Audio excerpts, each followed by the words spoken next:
Di Indonesia, ditangkap dulu sering dianggap biasa. Salah atau benar, itu urusan belakangan. Kita sering dengar kalimat ini. Kalau nggak salah, nanti juga dibebasin. Seolah-olah hidup bisa di-pause. Nama bisa dibersihkan. Trauma bisa dihapus. Padahal yang dianggap biasa itu hampir selalu jatuh ke orang yang sama. Bukan yang punya kuasa, bukan yang punya akses, tapi mereka yang paling sulit membela diri. Dan di titik ini, yang perlu kita amati bukan lagi kasusnya, tapi kenapa kejadian seperti ini terus berulang dan tetap dianggap biasa. Setelah seseorang ditangkap, biasanya kita langsung pindah ke urusan lain.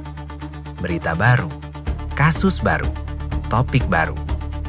Penangkapan dianggap proses awal. Kalau salah, nanti juga dibetulkan.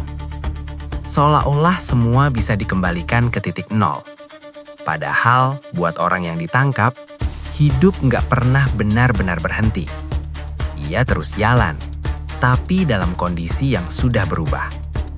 Nama yang sempat disebut di kantor polisi seringkali lebih cepat menyebar daripada klarifikasi. Tetangga keburu percaya, tempat kerja keburu ragu, keluarga keburu malu. Semua itu terjadi bahkan sebelum kebenaran dicari. Dan yang menarik, kejadian seperti ini jarang menimpa orang yang sama. Yang punya kuasa, biasanya punya waktu. Yang punya uang, biasanya punya pengacara sejak awal. Yang punya jaringan, jarang sekali berdiri sendirian.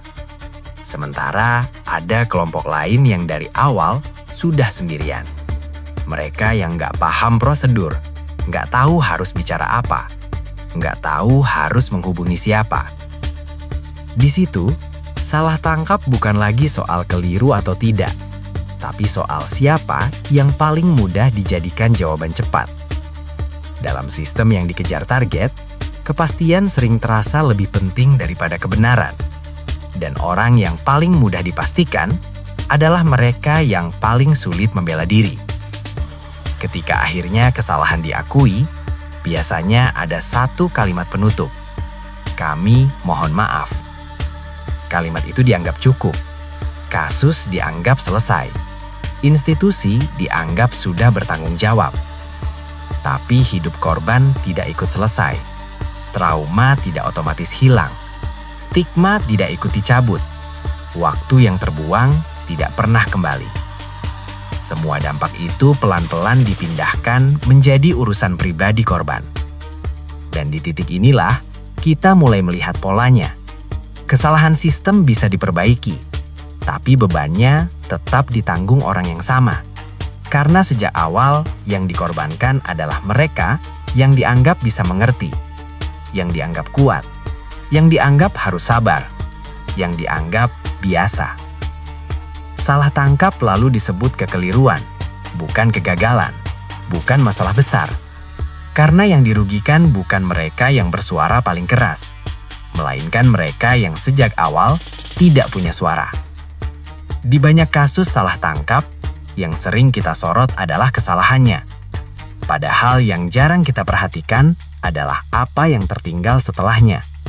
Bukan di ruang sidang, bukan di konferensi pers, tapi di hidup orang biasa yang pernah ditunjuk sebagai tersangka.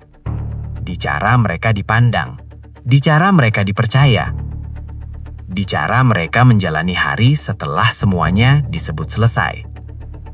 Kesalahan sistem bisa dicatat sebagai arsip, tapi dampaknya menempel di tubuh manusia.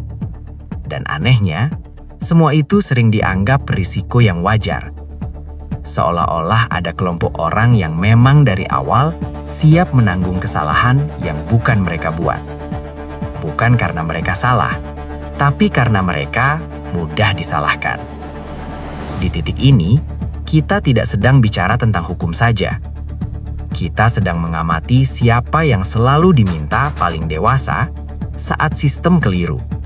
Dan selama itu terus dianggap biasa, selama itu pula cerita seperti ini akan terus berulang. Bukan sebagai kejutannya, tapi sebagai rutinitas. Karena di negara ini, yang paling cepat dilupakan bukanlah kesalahan sistem, melainkan orang biasa yang pernah jadi korban di dalamnya.